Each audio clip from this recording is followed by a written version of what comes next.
ஃப்ரெண்ட்வுட்ஸ் மக்களுக்கு வணக்கம். இன்னைக்கு நம்மளோட ஷோல யாரை பத்தி பேச போறோம் அப்படின்னா, தாவேகா தலைவர் விஜயை பத்தி தான் பேச போறோம். ஸோ அவரை பத்தி நம்ம மட்டும் கிடையாது, ஒட்டுமொத்த சோஷியல் மீடியாவே அவரை பத்தி தான் இப்போ பேசிக்கிட்டு இருக்கு. அவரை பத்தியும் அவரோட கட்சியை பத்தியும் தான் அதிகப்படியான பேச்சுகள் போய்கிட்டு இருக்கு. 2025 டாக் ஆஃப் த டோன் அப்படின்னு பார்த்தாலே தமிழக வெற்றி கழகம் அப்படின்னு தான் வரும். ஸோ அந்த அளவுக்கு ஒட்டுமொத்த இந்தியாவே பேச வச்சிருக்காரு விஜய். இப்போ எதிர்பார்ப்பு அப்படிங்கிறது ரொம்ப ரொம்ப கிட்ட நாம வந்துட்டோம். அதாவது மே 4 எப்போ வரும்னு சொல்லி ஒவ்வொருத்தருமே அவ்வளோ ஒரு ஆவலோட அந்த ஒரு நாளுக்காக காத்துக்கிட்டு இருக்கோம். எல்லாருமே பார்த்தீங்கன்னா அவங்க லைஃப்ல ஒரு இம்பார்ட்டன்ட் டே வரும். அதாவது மேரேஜ் டே இல்லாட்டி பர்த்டே இந்த மாதிரி ஏதாவது ஒரு டேக்காக தான் ரொம்ப வெயிட் பண்ணுவாங்க. ஸோ ஃபெஸ்டிவலுக்கு கொஞ்சம் வெயிட் பண்ணுவாங்க. ஆனால் ஒரு தேர்தல், ஒரு அரசியலில் நடந்த மிகப்பெரிய ஒரு மாற்றம், இந்த அளவுக்கு தேர்தலை யாருமே களம் கண்டது கிடையாது. இப்படி ஒரு தேர்தலை இத்தனை வருஷங்கள்ல நாங்களே பார்த்தது கிடையாது அப்படின்னு சொல்லி ஒவ்வொரு அரசியல்வாதிகளும் சரி, ஒவ்வொரு சினிமா பிரபலங்களும் சரி, சாதாரண பொதுமக்கள் ஆரம்பிச்சு எல்லாருமே இந்த அரசியல் பத்தி, விஜயோட வருகை பத்தி, இந்த தேர்தலை பத்தி பேசினாங்க. ஸோ இப்போ இந்த ரிசல்ட் எப்போ வரும் அப்படின்னு சொல்லி கேலண்டரையும் கிளாக்கையும் மாத்தி மாத்தி பார்க்க ஆரம்பிச்சிட்டாங்க. அந்த அளவுக்கு ஒரு எதிர்பார்ப்பு மக்கள் மத்தியில நிலவுது. தமிழ்நாட்டு மக்களுக்கு மட்டும் இல்லாம ஒட்டுமொத்த இந்தியாவே தமிழ்நாட்டோட ரிசல்ட்டை எதிர்பார்க்கிறாங்க. ஏன் அப்படின்னா, இதுவரைக்கும் திராவிட கட்சிகள் மட்டும்தான் தமிழ்நாட்டை மாத்தி மாத்தி ஆண்டுகிட்டு வராங்க. அப்படி இருக்கும்போது மாற்றம் ஒன்றே மாறாதது. எல்லா வருஷங்கள்லையும், அதாவது அந்த காலகட்டத்திலிருந்து கிமு கிபி இது எல்லாத்திலையுமே ஒரே விஷயம் மாறாம இருக்கிறது அப்படின்னா மாற்றம் மட்டும்தான். ஸோ அந்த மாற்றம் இப்போ நடக்குமா நடக்காதா அப்படின்றது தான் மக்கள் கிட்ட இருக்கக்கூடிய மிகப்பெரிய ஒரு கேள்வியா இருக்கு. நம்ம ஏற்கனவே விஜயை பத்தி நிறைய வீடியோஸ் பேசியிருக்கோம், நீங்களும் பார்த்திருப்பீங்க. சினிமா பிரபலங்கள்ல பெரும்பாலானோர், முக்கியமா குறிப்பா சொல்லணும் அப்படின்னா சின்னத்திரை பிரபலங்கள் எல்லாருமே விஜய்க்கு தான் ஆதரவு தெரிவிச்சாங்க. விஜய்க்கு ஆதரவு தெரிவிக்கிற விதமா அவரோட காஸ்டியூம்லே எல்லாரும் ஓட் பண்ணாங்க. தமிழ்நாட்டு மக்களை யார கேளு, எங்க கேளு, எப்படி கேளு, விஜய்க்கு தான் ஓட்டு போட்ட அப்படின்னு சொல்லுவாங்க. ஸோ அப்படி வச்சு நம்ம பார்க்கும்போது எலெக்ஷன் முடிஞ்ச மறுநாளே எல்லாருமே சொன்னது விஜய் தான் வருவாரு அப்படின்னு உறுதியா சொல்லப்பட்டு இருந்தது.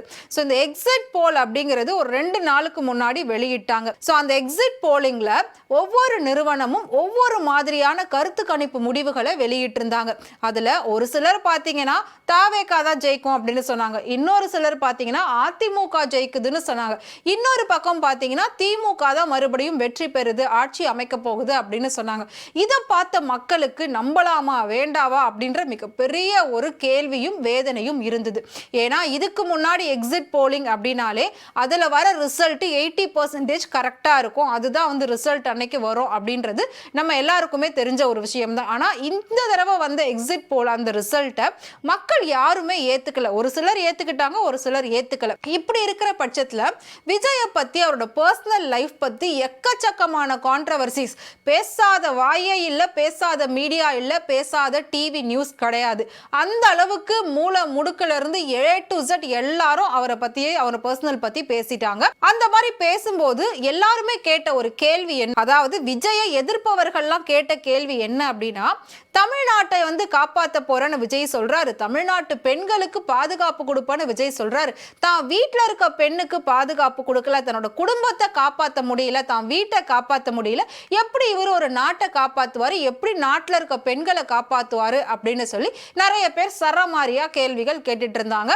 இப்போ இந்த நிலையில விஜய்க்கு ஆதரவா விஜயோடைய அப்பா சோசியல் மீடியாவில் பேசிட்டு இருக்காரு, நிறைய இன்டர்வியூஸ் கொடுத்துட்டு இருக்காரு. எப்பவுமே அம்மா அப்பாவுக்கும் விஜய்க்கும் சண்டை அப்படின்ற ஒரு விஷயம் தான் நிறைய இடத்துல போயிட்டே இருந்துச்சு, நிறைய இடத்துல அப்படிதான் பேசப்பட்டது. ஆனாலும் எப்படிங்க பெத்த பிள்ளைய கோச்சிக்க முடியும் ஒரு தாய் தகப்பனால?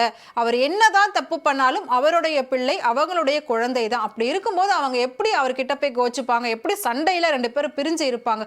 இது எதுவுமே உண்மை இல்லை. அவரோட அரசியல் பயணத்துக்காக கொஞ்ச நாள் தனியா இருந்து எல்லாத்தையும் செய்யணும் அப்படின்றதுக்காக தனித்து விடப்பட்டாரு. ஸோ அதனால அவர் தனியா ஸ்டே பண்ணியிருந்தாரு. ஆனாலும் அவங்க அப்பா அம்மா கிட்ட எப்பவுமே அவர் ஒரு நல்ல கான்டாக்ட்ல, ஒரு நல்ல பாண்டிங்ல தான் இருந்தாரு. இப்போ விஜயோட அப்பா ஒரு இன்டர்வியூல ரொம்பவே ஓப்பன் டாக்கா நிறைய விஷயங்களை பேசியிருக்காரு. அதாவது என்னோட மகன் சின்ன வயசுல இருந்தே எல்லா விஷயத்திலையும் ஜெயிச்சுதான் பழக்கம். அவனுக்கு எது வேண்டான்னு சொல்றாங்களோ அவன் அதை தான் செஞ்சு பார்க்கணும், அதுலதான் தன்னை நிரூபிக்கணும் அப்படின்னு சொல்லி ஆசைப்படக்கூடியவன் தான். அப்படி இருக்கும்போது வெற்றிக்காகவே பிறந்தவன் தான் விஜய்.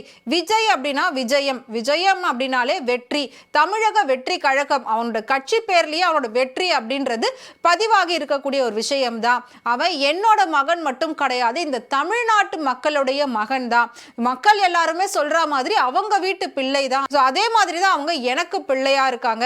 அப்படி இருக்கும்போது முழுக்க முழுக்க கண்டிப்பா என்னோட மகன் இந்த தமிழ்நாட்டை ஆள பிறந்தவனா இருக்கிறதுல எந்த ஒரு சந்தேகமும் கிடையாது. தமிழ்நாட்டை ஆள போறதும் மக்கள் மனசை ஆள போறதும் அவன் தான் அப்படின்ற மாதிரி விஜய்க்கு ஆதரவா நச்சுன்னு பேசியிருக்காரு எஸ்எஸ்சி அவர்கள். நிறைய பிரச்சனைகளுக்கு மத்தியில இந்த அளவுக்கு தன்னோட பிள்ளைக்கு ஆதரவா பேசுறத மீடியாக்கள் எல்லாருமே ஒவ்வொருத்தரும் ஒவ்வொரு மாதிரி இதை போர்ட்ரேட் பண்ணிட்டு இருக்காங்க. நான் சொன்ன மாதிரி அப்பா மகன், மற்ற கட்சியில அப்பா மகன் சண்டை கூட நடந்துகிட்டு தான் இருக்கு. ஆனா இதுல பொறுத்த வரைக்கும் விஜயோடைய அப்பா எந்த ஒரு கட்சியும் சேர்ந்தவர் கிடையாது. முழுக்க முழுக்க தம் பிள்ளைக்கு ஆதரவா இருக்கக்கூடியவர் தான். கண்டிப்பா அவனால வீட்டையும் பார்த்துக்க முடியும், அதை தாண்டி நாட்டையும் பார்த்துக்க முடியும். அவன் ஏன் வீட்டு பையன் இல்ல, தமிழ்நாட்டு பையன் அப்படின்னு சொல்லியிருக்காரு. வெற்றி வாகை சூடுவது நிச்சயம், கண்டிப்பா அவனுக்கு வெற்றி வந்தே சேரும் அப்படின்னுமே சொல்லியிருக்காரு. அது மட்டும் இல்லாம இப்போ ரீசெண்டா விஜய் நிறைய கோவில் குளங்கள்லாம் போயிட்டு சுவாமி தரிசனம் பண்ணிட்டு வராரு. எதிர்பாராத விதமா ஒரு சில இடங்களுக்கு போக முடியல, அதையும் பல பேர் பயங்கர கான்ட்ரவர்சியா பேசிட்டு இருந்தாங்க. இந்த கோவிலுக்கு போன விஜய் ஏன் வேளாங்கண்ணிக்கும் நாகூர் தர்காவுக்கும் போல, ஏன் கிறிஸ்தவ மதத்தையும் இல்ல முஸ்லிம் மதத்தையும் அவர் போய் பார்க்கல, ஏன் அதுல வழிபடல அப்படின்னு சொல்லி அதை கூட பல பேர் பலவிதமா பேசினாங்க. நாளைக்கு ரிசல்ட் வரப்போகுது, அதுக்கான வேலைப்பாடுகள்லாம் அவர் கண்டிப்பா இன்னைக்கு பார்த்தே ஆகணும். அப்படி இருக்கும்போது அதை ஒரு 2 நாள் முன்னாடி பார்க்கணும் அப்படின்றதுக்காக தான் அந்த ட்ரிப் எல்லாத்தையும் அவர் அப்படியே ஒதுக்கி வச்சுட்டு கட்சிக்கான வேலைகளை பார்த்துட்டு இருக்காரு. இதையும் பல பேர் பலவிதமா பேசி எப்படியெல்லாம் ஒரு மனுஷனை குறை சொல்ல முடியும். அதாவது ஒருத்தவனை பிடிக்கல, அவன் வரக்கூடாது அப்படின்னு நினைச்சா அவன் நின்னா தப்பு, உட்கார்ந்தா தப்பு, எழுந்தா தப்பு, அவன் பேசினா தப்பு, பேசலனா தப்பு, பார்த்தா தப்பு, பார்க்கலனாலும் தப்பு அப்படின்னு சொல்லி எல்லாத்திலையுமே குறை கண்டுபிடிச்சு தப்புன்னு சொல்லக்கூடியவங்க தான் இந்த மாதிரி விஷயங்கள்லாம் பெருசா பேசிக்கிட்டு இருக்காங்க. பட் மக்கள் பாத்தீங்கன்னா முழுக்க முழுக்க விஜய தான் வீட்டு பையனா தான் நம்புறாங்க. அவர் வருவாரு அப்படின்னு சொல்லி மிகப்பெரிய ஒரு எதிர்பார்ப்பு மக்கள் மத்தியில நிலவிக்கிட்டு தான் இருக்கு. தாவேகா கட்சி வேட்பாளர்களுமே முழு நம்பிக்கையோட தான் இப்ப இருந்துட்டு இருக்காங்க.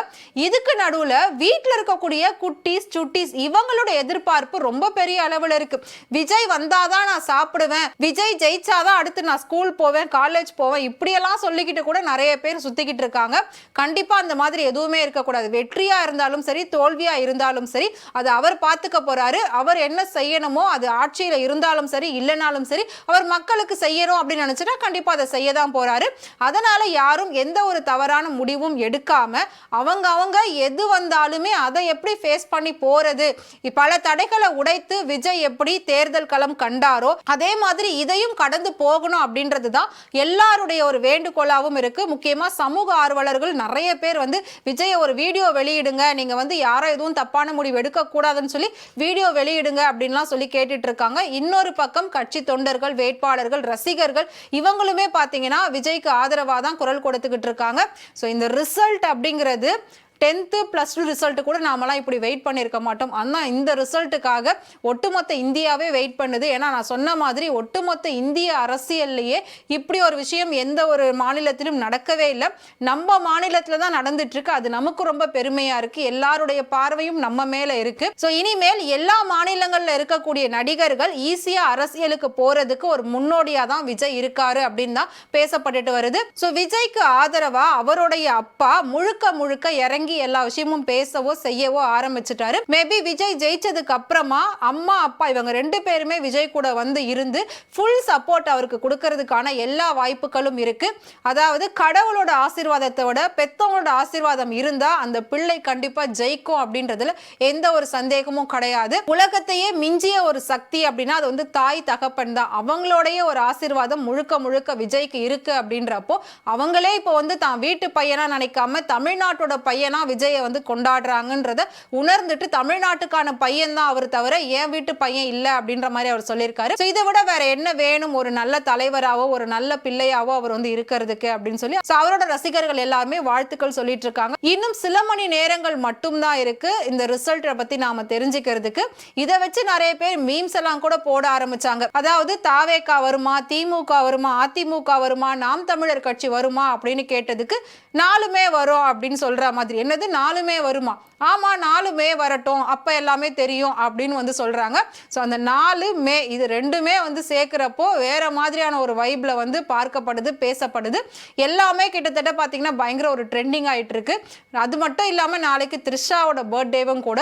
ஸோ விஜய் ஜெயிச்சிட்டாரு அப்படின்னா த்ரிஷாவோட பர்த்டேக்கு விஜய் கொடுக்கக்கூடிய மிகப்பெரிய ஒரு கிஃப்டா இது இருக்கும் த்ரிஷாவுக்கு அப்படின்னு நினைக்கிறேன். ஸோ வெயிட் பண்ணி பார்க்கலாம் இந்த தேர்தல் களம் 2026 விஜய்க்கு கை கொடுக்குமா இல்லையா அப்படிங்கிறத.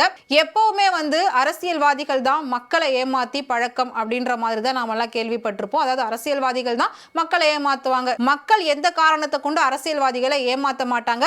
அதே மாதிரி விஜய் ஏமாத்த மாட்டாங்க அப்படின்னு எல்லாருமே பெருசா நம்பிக்கிட்டு இருக்காங்க. வெயிட் பண்ணி பார்க்கலாம். விஜய் ஆட்சிக்கு வரணுமா வேணாமா அப்படிங்கறத மறக்காம கமெண்ட்ல சொல்லுங்க. இதே மாதிரி சினிமாவை பத்தியும் அரசியல் பத்தியும் டே பை டே இன்ட்ரெஸ்டிங்கான அப்டேட்ஸ் தெரிஞ்சுக்கணும் அப்படின்னு நினைச்சீங்கன்னா மறக்காம ஃப்ரெண்ட் சேனலை ஃபாலோ பண்ணிக்கோங்க.